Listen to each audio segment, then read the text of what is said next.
Cuando Marcos García, 35 años, padre soltero de una niña de 8 años, albañil, en una obra que estaba a punto de terminar, encontró una cartera de lujo en el suelo del metro de Madrid, conteniendo 6.000 euros en efectivo, y la devolvió sin dudar a la propietaria, que resultó ser la jueza más respetada de la audiencia provincial. Cuando al día siguiente recibió una citación oficial del juzgado que lo hizo temblar pensando que había hecho algo malo. Cuando se presentó con su hija Lucía, agarrándole la mano aterrorizado ante la idea de perderla, porque los servicios sociales lo tenían vigilado desde hacía meses, cuando la jueza lo miró a los ojos y pronunció unas palabras que le cortaron la respiración. Marcos no podía saber que aquel simple gesto de honradez cambiaría para siempre su vida y la de su hija, que aquella mujer con toga escondía un secreto que lo concernía directamente, y que a veces el destino premia a quien hace lo correcto, incluso cuando nadie está mirando. Si estás preparado para esta historia, escribe en los comentarios desde dónde estás viendo este video. Marcos García era un hombre al que el destino parecía haber tomado como objetivo. A los 35 años ya había vivido suficientes tragedias para llenar varias vidas. Había perdido a su mujer Carmen 4 años antes. Un accidente de tráfico en la carretera de Valencia cuando volvía de visitar a su madre. El conductor que la embistió iba borracho y se dio a la fuga. Nunca lo encontraron. Marcos se quedó solo con Lucía, que entonces tenía solo 4 años y que preguntaba cada noche cuándo volvería mamá. Él no supo qué responder. No había palabras para explicarle a una niña que la persona que más quería en el mundo no volvería jamás. Hizo lo que hacen los hombres cuando el dolor es demasiado grande para afrontarlo. Se volcó en el trabajo. Era albañil, de los buenos, de los que saben levantar un muro recto sin necesidad de nivel.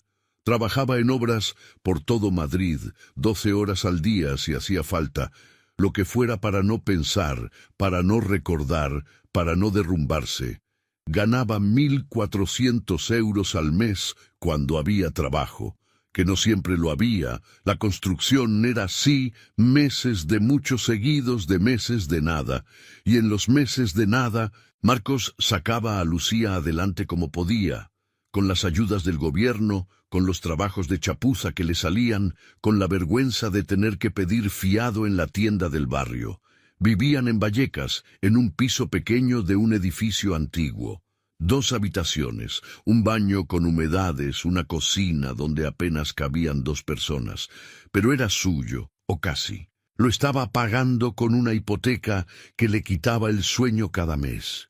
Lucía iba al colegio público del barrio. Era una niña lista, con los ojos grandes de su madre, y esa misma sonrisa que iluminaba cualquier habitación. Sacaba buenas notas, tenía amigos, era feliz a pesar de todo, porque tenía a su padre, y eso le bastaba.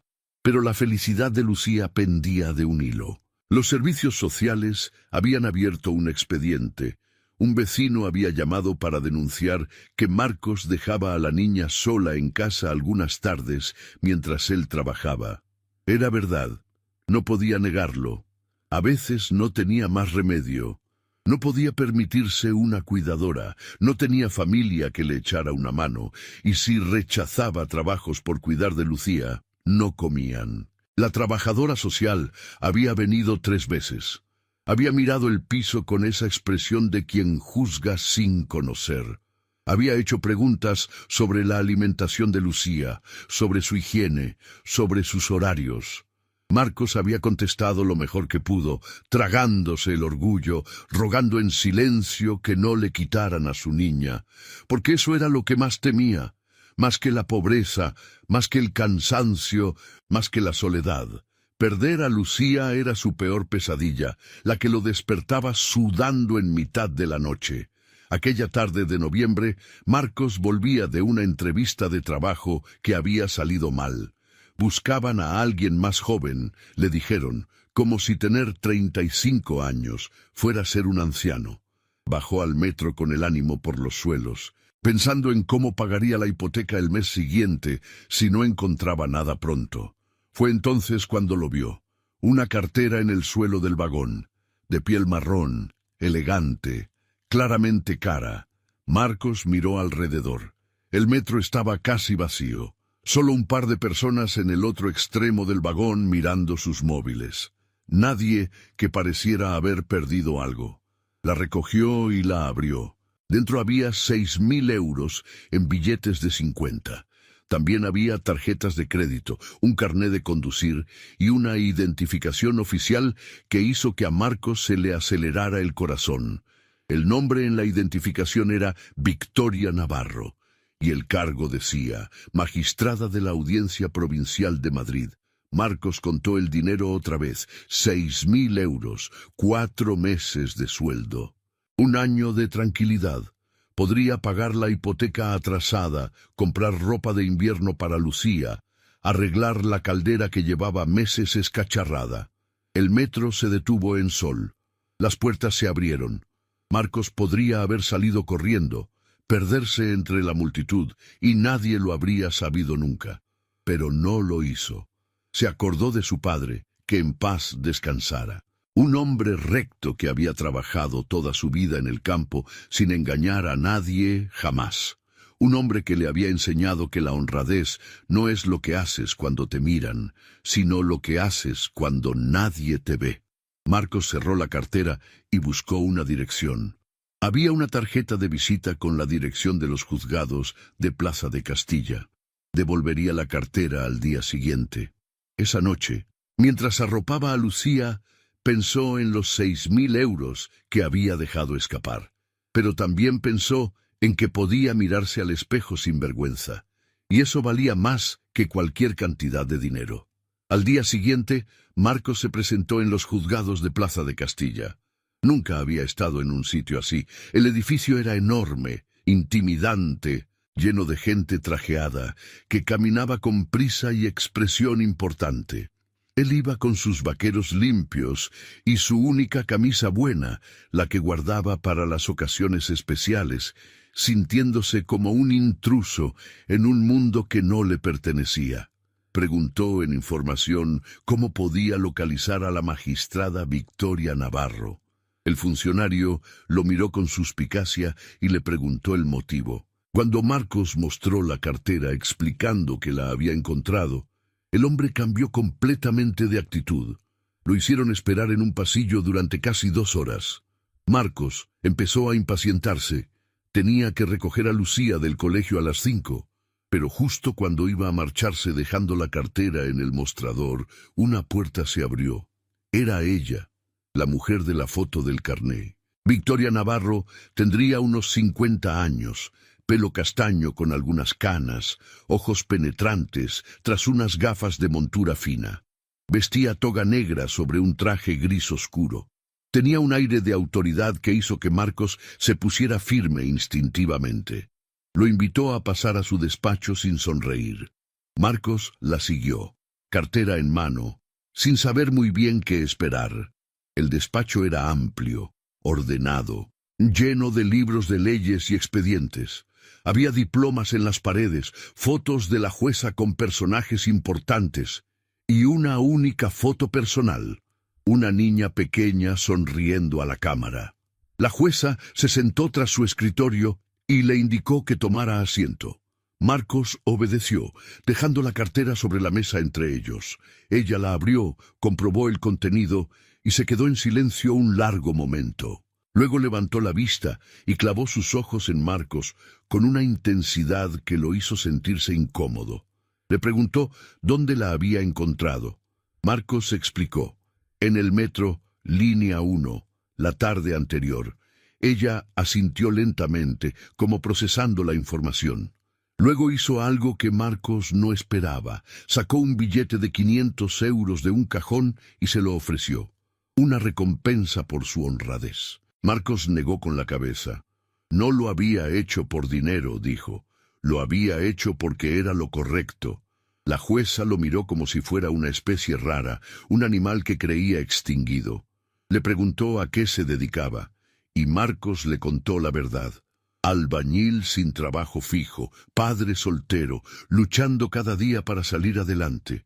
No supo por qué, pero acabó contándole más. Le habló de Carmen, del accidente, de cómo había tenido que aprender a hacer trenzas viendo tutoriales de internet, porque su hija quería llevar el pelo como las otras niñas. Le habló de los servicios sociales, del miedo constante a perder a Lucía, de las noches sin dormir preguntándose si estaba haciendo lo suficiente. La jueza escuchó sin interrumpir. No juzgó, no aconsejó, simplemente escuchó. Y cuando Marcos terminó, ella le pidió su dirección y su número de teléfono.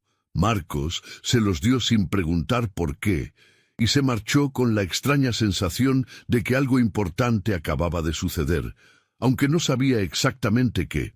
Al día siguiente, encontró un sobre en su buzón, una citación oficial del Juzgado de Primera Instancia, número 23 de Madrid, firmada por la magistrada Victoria Navarro. A Marcos se le heló la sangre. ¿Qué había hecho mal? ¿Por qué lo citaban? Era por Lucía.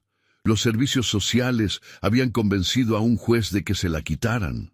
Pasó la noche en vela, abrazando a su hija dormida, jurándole en silencio que nadie la separaría de él, pasara lo que pasara.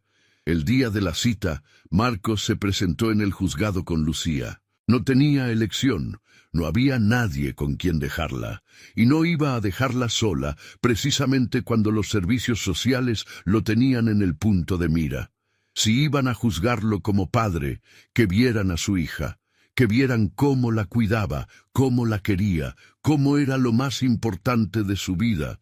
Lucía llevaba su mejor vestido, el rosa con flores que había sido de otra niña del barrio, pero que seguía bonito.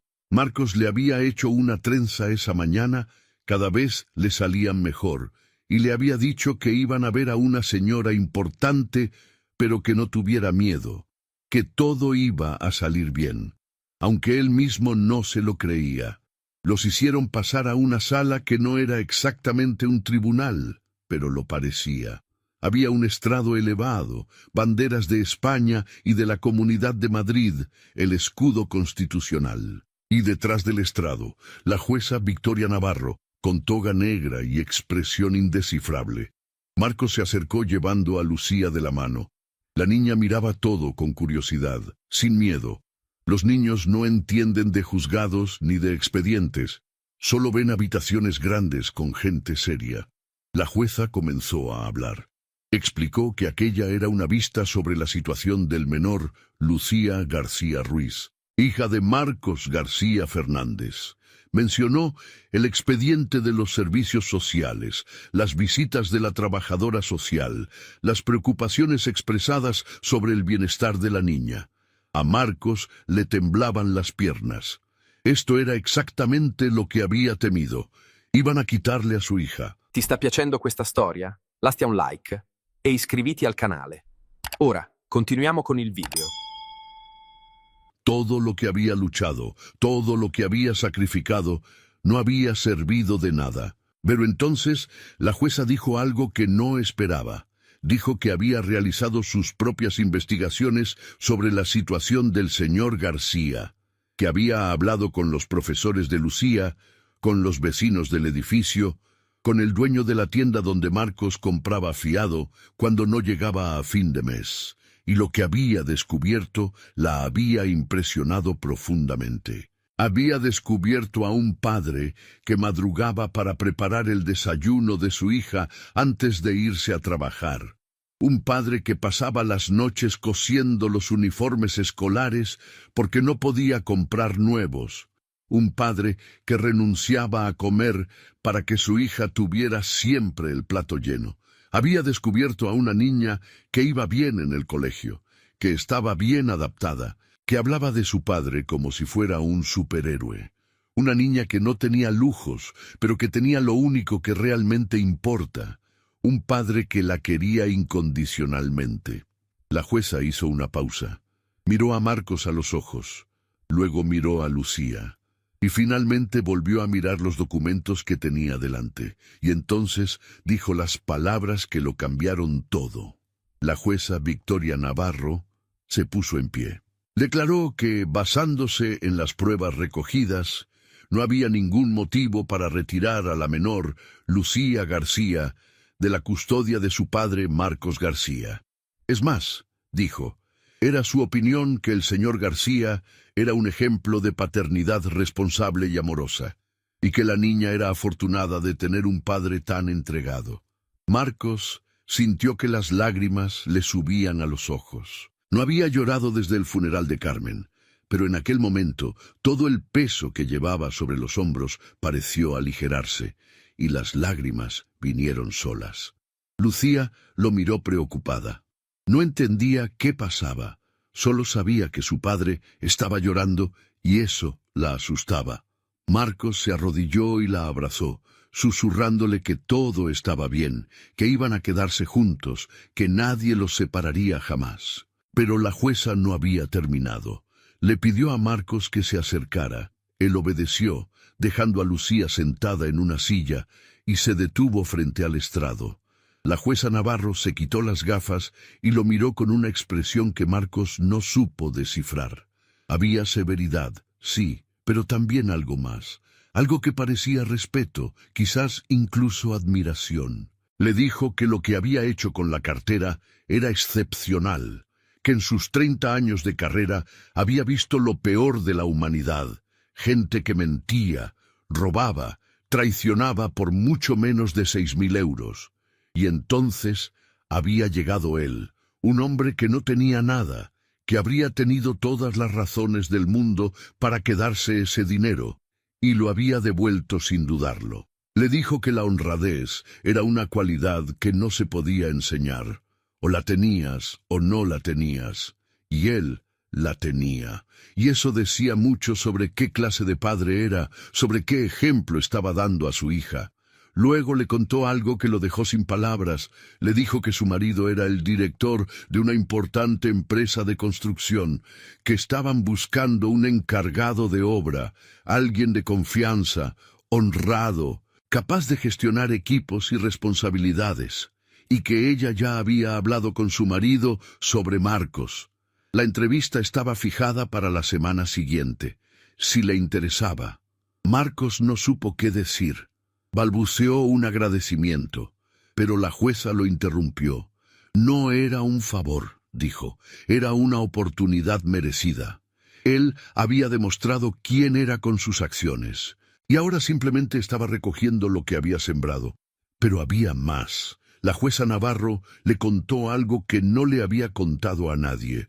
25 años antes, cuando era una joven abogada recién salida de la universidad, había perdido su cartera con todo su dinero la víspera del examen de acceso a la judicatura.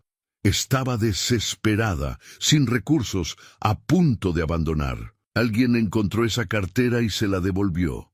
Un desconocido que nunca quiso decir su nombre. Ese gesto le cambió la vida, le hizo creer en la bondad de las personas, le dio fuerzas para seguir adelante cuando todo parecía imposible.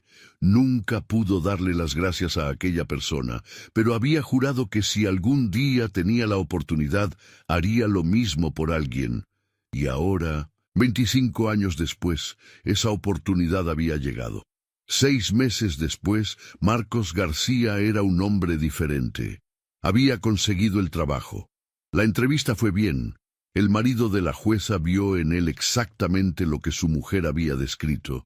Un hombre honrado, trabajador, capaz de ganarse el respeto de los demás. Lo contrataron como encargado de obra con un sueldo que casi triplicaba lo que ganaba antes. Pero no era solo el trabajo lo que había cambiado. Con el primer sueldo, Marcos arregló la caldera del piso. Con el segundo, compró muebles nuevos para la habitación de Lucía. Con el tercero, la llevó de vacaciones a la playa, las primeras vacaciones de sus vidas, una semana en un apartamento de Torrevieja que Lucía recordaría siempre como los mejores días de su infancia. Los servicios sociales habían cerrado el expediente.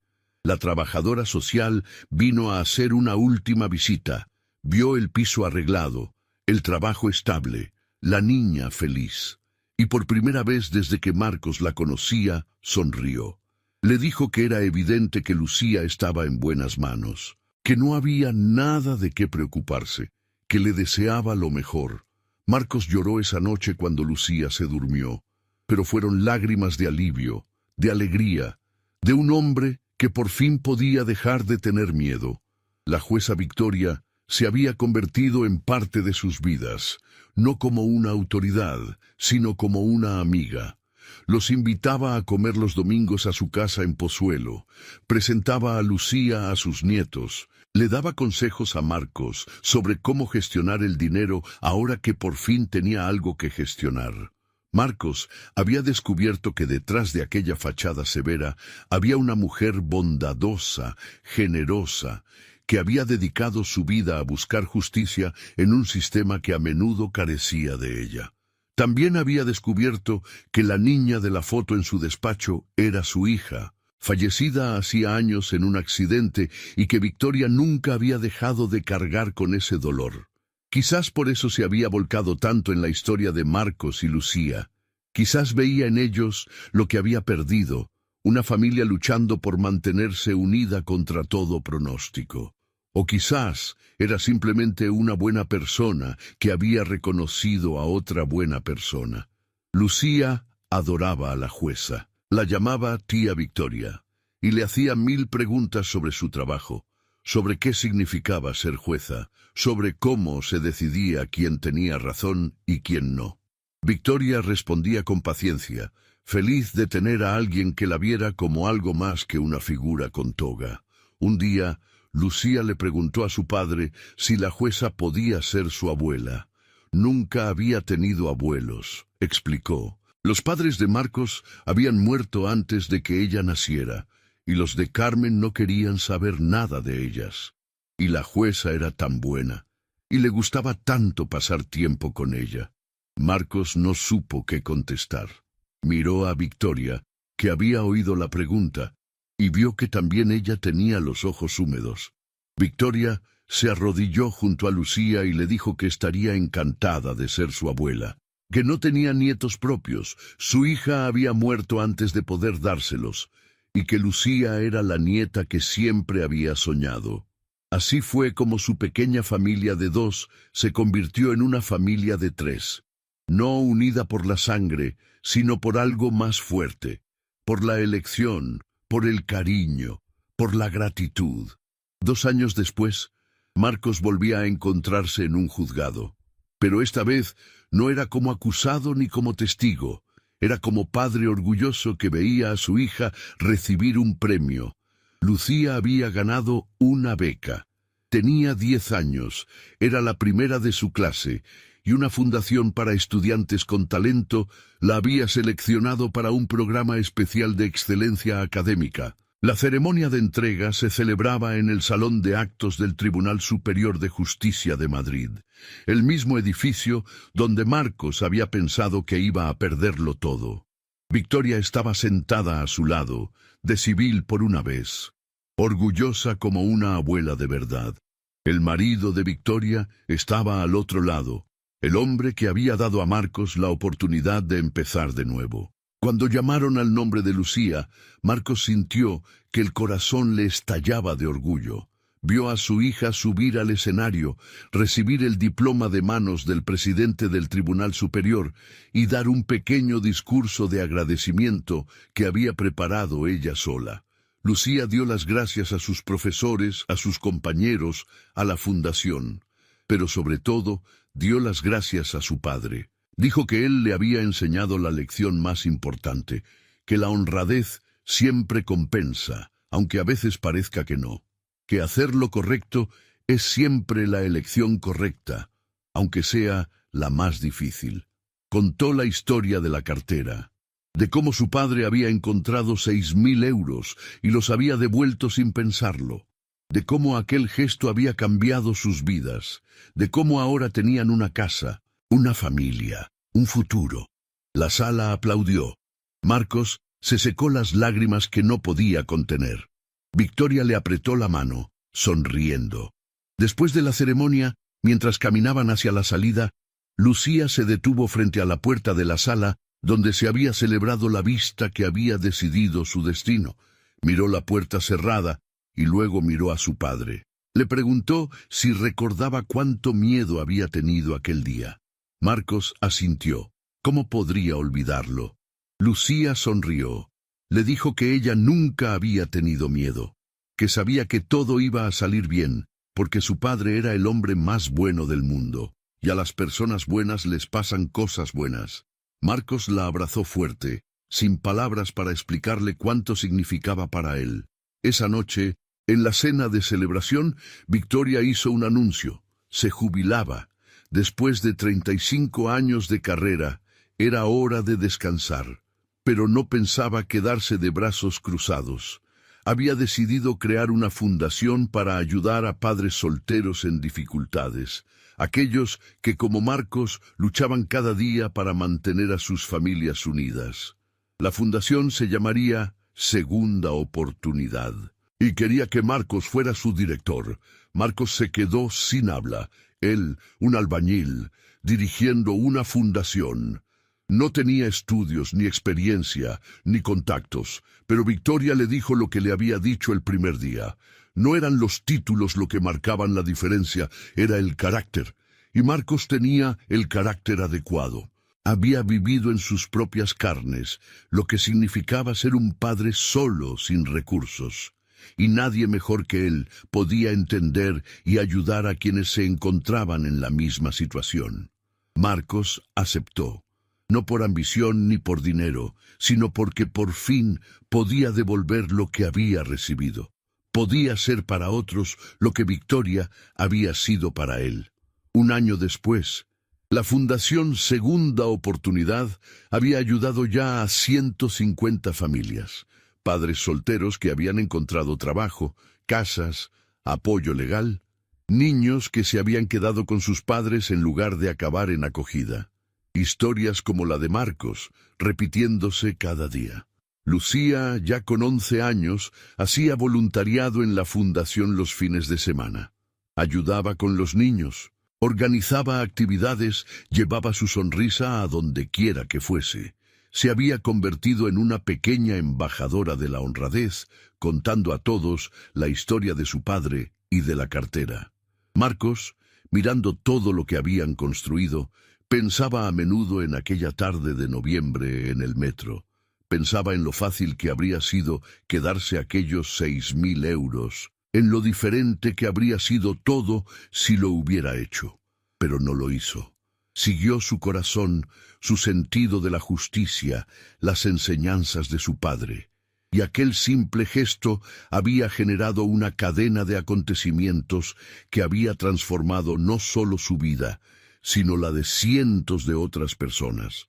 A veces, en las noches tranquilas, Marcos se sentaba junto a la ventana de su nuevo piso y miraba las estrellas sobre Madrid. Pensaba en Carmen, preguntándose si lo estaría viendo desde algún lugar, si estaría orgullosa de él, de Lucía, de todo lo que habían llegado a ser. Y sabía, en lo más profundo de su corazón, que lo estaba. Que su mujer siempre había sabido qué clase de hombre era él, y que había tenido razón al confiarle lo más valioso que tenía, su hija. Lucía se acercaba a menudo en esos momentos. Se sentaba a su lado, apoyaba la cabeza en su hombro y miraba las estrellas con él. No decía nada, no hacía falta. Bastaba con estar juntos, padre e hija, supervivientes de las tormentas, más fuertes que antes. Y Marcos sabía que pasara lo que pasara en el futuro, lo afrontarían juntos, porque se tenían el uno al otro, tenían a Victoria, tenían una comunidad de personas que creía en ellos, y tenían lo más importante de todo, la certeza de que la honradez, al final, siempre compensa. Si esta historia te ha recordado que hacer lo correcto es siempre la mejor elección, aunque nadie esté mirando, deja una huella de tu paso con un corazón. Y si quieres apoyar a quienes cuentan historias que celebran la honradez y la fuerza de las segundas oportunidades, puedes hacerlo con un muchísimas gracias a través de la función Supergracias aquí abajo. Cada gesto cuenta, igual que contó aquella cartera de vuelta que cambió el destino de un padre y una niña que no tenía nada excepto su amor.